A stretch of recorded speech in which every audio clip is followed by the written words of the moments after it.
আমি মনে করি যে যেই হুম, কাজটা আমি করছি বা যেই কাজের জন্য আসলে আমার প্রতি একটি শ্রেণীর মানুষের অপছন্দ, ঘৃণা, সমালোচনা, সমালোচনা করতে হুম, না পেরে আমার পারিবারিক জীবন নিয়ে টানা বা আমার বৈবাহিক সম্পর্ক নিয়ে টানা, যেই কাজটির জন্য, সেই কাজটাকে আসলে সন্ত্রাস বিরোধী বলা যায় না।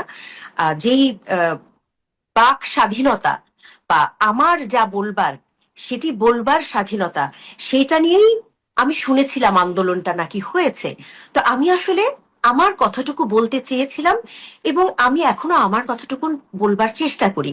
তো এটাকে যদি সন্ত্রাসী বলা হয় তাহলে হয়তো আমি বাক সন্ত্রাসী। আমি যেটাকে আমার অন্যায় মনে হয় সেটাকে আমি অন্যায় বলি।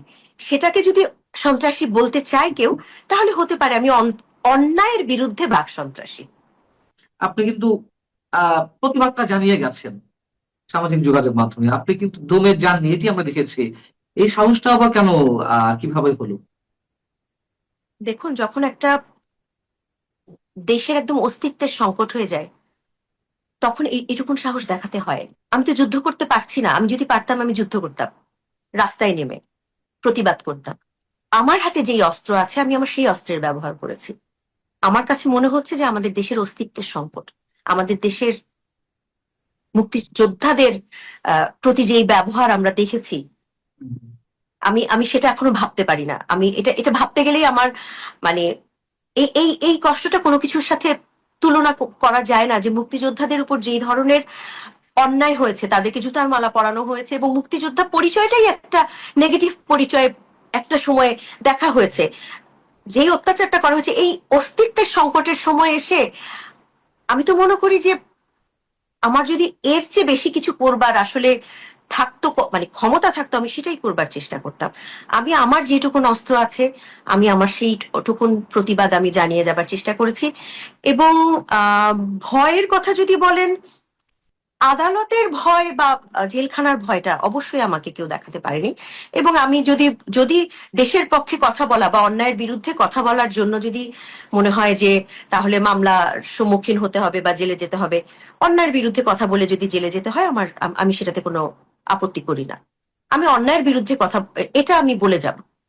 মেটিকুলাস ডিজাইন বলতে যেই জিনিসটা বোঝানো হয়, বা প্ল্যান্ড, একটা ডিটেইল প্ল্যান যেটা আমরা আসলে প্রফেসর ইউনুসের মুখ থেকে আমরা শুনলাম, সেই উনি যখন যুক্তরাষ্ট্রে যুক্তরাষ্ট্রে। বসে একটি অনুষ্ঠানে যখন বললেন, হ্যাঁ, তার আগ থেকে যে একেবারেই বুঝতে পারছিলাম তা না, জুলাইয়ের শেষ ভাগে একটু একটু বুঝতে পারছিলাম যে এটা কোনো আহ, সংঘবদ্ধ একটি আন্দোলন, এটা কোনো কোটা আন্দোলন না, এটা আসলেই সংঘবদ্ধ হুম, ভাবে দীর্ঘ 50 বছর যারা আসলে দেশটাকে যারা স্বাধীন হতে দিতে চায়নি, এটা যে তাদের আন্দোলন, এটা আমি আসলে 5ই আগস্টের আগেই যখন বুঝতে পেরেছিলাম, মনটা ছোট হয়েছিল।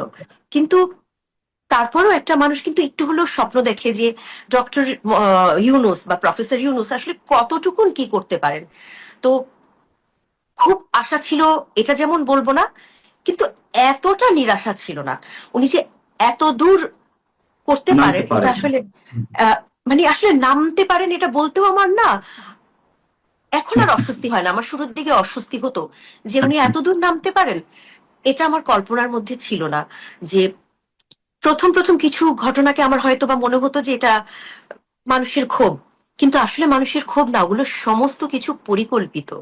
এই যে জেলখানা ভেঙে, কারাগার ভেঙে সমস্ত অপরাধীরা বের হয়ে যাওয়া, এই যে লুট হওয়া থানার অস্ত্রগুলো এখন পর্যন্ত কার হাতে আছে বা কাদের কাদের আছে, কোন কোন চক্রের হাতে আছে, এগুলো নিয়ে একদম চুপ হয়ে যাওয়া। একটি কথা প্রথম থেকে বলে আসছেন, ওনাদের উপদেষ্টা মন্ডলীদের মধ্যেই একজন বলেছেন 7.62 বুলেট, এটা নিয়ে একদম নিশ্চুপ হয়ে যাওয়া। কিছু কিছু বিষয় মনে হয় যে ওনারা কানেই শোনেন না বা ওনারা শুনতে চান না। হ্যাঁ, ওনারা একদম যা বলতে চান তার বাইরে বলতে চান না, যা শুনতে চান তার বাইরে কেউ বললে ওনাদের অপছন্দ হয়। তাদেরকে কোনো না কোনো ভাবে হয় মব করে, নয় মামলা দিয়ে তাদেরকে মুখটা বন্ধ করবার চেষ্টা করেন। তো সেই জায়গা থেকে আমি অবশ্যই হতাশ হয়েছি। আর কিছু না হোক, একটি পদককে আমি সম্মান জানাতে চেয়েছিলাম।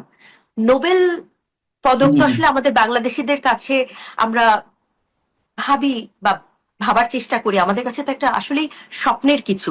এবং উনি যখন নোবেল শান্তি পুরস্কার পেয়েছিলেন, আমার মনে আছে যে বাংলাদেশিরা খুব উদযাপন করেছিল। তো সেই উদযাপনটাকে আমি আসলে সম্মান করতে চেয়েছিলাম, সেই সম্মানটা আসলে থাকেনি আমার কাছে। ওনাকে মনে হয়েছে উনি সরাসরি মুক্তিযুদ্ধকে 24কে মুখোমুখি দাঁড়া করিয়েছেন, এবং উনি সরাসরি মুক্তিযুদ্ধের বিরুদ্ধে যারা আছে উনি তাদের পক্ষে দাঁড়িয়েছেন। আমার সেটাই মনে হয়েছে তখন, বা এখনো মনে হয়। এটা আমি একদম ভালো মতো বুঝতে পেরেছি যে আসলেই এই ধরনের একটা মেটিকুলাস ডিজাইনে আসলে লাশের প্রয়োজন হয়, এবং কাদের সেই প্রয়োজন ছিল সেটা এখন দিনের আলোর মতো পরিষ্কার। বাংলাদেশের একটা শ্রেণী আছে, তারা আসলে ভাসমান শ্রেণী, তারা কিন্তু কারো পক্ষ প্রথমে নেয় না। হুম, হুম, হুম, মানে হুম। সাধারণ মানুষের মধ্যে অনেকেই শোনা কথায় বিশ্বাস করে। তখন একটি গুজব, একদম মানে আমার এখন বলতে একটু হাসি পায়, যে ঢাকা বিশ্ববিদ্যালয়ে গণহত্যা হচ্ছে, আপনারা সবাই আসুন, অনেক মানুষ খুঁজে পাচ্ছে না, ছাত্রছাত্রীদের খুঁজে পাওয়া যাচ্ছে না, শত শত লাশ। এই যে একটা গুজব, এটা অনেক মানুষ তখন বিশ্বাস করেছে। হ্যাঁ, যে শত শত মানুষ, শত শত ঢাকা বিশ্ববিদ্যালয়ে হুম, গণহত্যা হুম, হচ্ছে। এই এই গুজবগুলো আমি বুঝতে পেরেছিলাম যে এগুলো গুজব। তো এখন যারা বিশ্বাস করে, আমি অনেককে, আমি আমার আমার যারা বন্ধু, যারা আসলে কোনো বিশেষ মহলের না, যারা আসলে এই গুজবগুলো বিশ্বাস করে, আমি আমি তাদেরকে আমি আসলে বোঝানোর চেষ্টা করেছি যে প্রমাণ ছাড়া আসলে কোনো আহ, একটি লিঙ্ক শেয়ার দিয়ে দেওয়া, এটা কিন্তু খুব, এটা কোনো exactly, একটা cross check না করে। রেসপন্সিবল কাজ না, এটা খুব হুম, হুম, হুম, দায়িত্বহীনতার পরিচয়। একটি হুম, ভুল হুম, হুম। খবরকে শেয়ার দেওয়া বা একটি ভুল খবরকে প্রচার করা, একটি পুরনো ছবিকে এখনকার ছবি বলে প্রচার করা, অন্ধকার এর মধ্যে কিছু চিৎকার, কিছু দৌড়াদৌড়ির শব্দ দিয়ে, দেখেন এসব, এগুলো তো আমরা সিনেমাতে বানাই, এই ধরনের শব্দ দিয়ে বলা যে অমুক জায়গায় গণহত্যা হচ্ছে, আম, সবাই হিন্দিতে কথা বলছে, পুলিশ অনেক, সবাইকে হিন্দিতে কথা বলতে শোনা যাচ্ছে, ঢাকার রাস্তায় খালি হিন্দিতে কথা লাঠি বলা হরিণ চার্জ। দেখা যাচ্ছে। হ্যাঁ, হুম, হুম। এগুলো যে আসলে বানোয়াট, এগুলো আমি অনেককে বোঝানোর চেষ্টা করেছি, হয়তো তারা তখন বোঝেননি, কিন্তু এখন তারা বলেন যে এত বড় চক্রান্ত হচ্ছে, এটা তো বুঝতে পারিনি। আপনার পার্সোনাল লাইফে যেমন অনেক ধরনের হ্যারাসমেন্টের শিকার হয়েছেন, পার্সোনাল এবং এই যে মামলা টামলা এই সব দিক থেকে হুম। আমি বলছি, এ তো আপনার ব্যক্তি জীবনেও প্রভাব ফেলেছে, আপনার সন্তানদের উপরেও প্রভাব ফেলেছে, সেই অর্থে বলছি। কিন্তু পুরো বাংলাদেশ আক্রান্ত হয়েছে, আমি শুরুতে যেটা বলছিলাম। এবং সেই আক্রান্তের একটি বিশেষ পর্ব হচ্ছে আমাদের সংস্কৃতির উপরে, আমাদের হাজার বছর সংস্কৃতির উপর হামলা। যাত্রা শিল্প থেকে শুরু করে নাটক, সঙ্গীত, মাজার সংস্কৃতি, সবকিছুর উপর হামলা। আপনার কি মনে হয় যে ডক্টর ইউনূসের যে 2 বছরের জঙ্গি শাসন, সেই যে ধারাবাহিকতা তখন চলছে, সেটি এখনো অব্যাহত রয়েছে? দেখুন, মানে পুরো দেশের সংস্কৃতির উপরে হামলা, পুরো দেশের আসলে যে জন্ম, সেই জন্মের ইতিহাসের উপরে হামলা।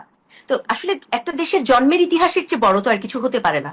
সংস্কৃতি বা একটা দেশের যেই আহ বাঙালিয়ানার যে পরিচয় বলেন,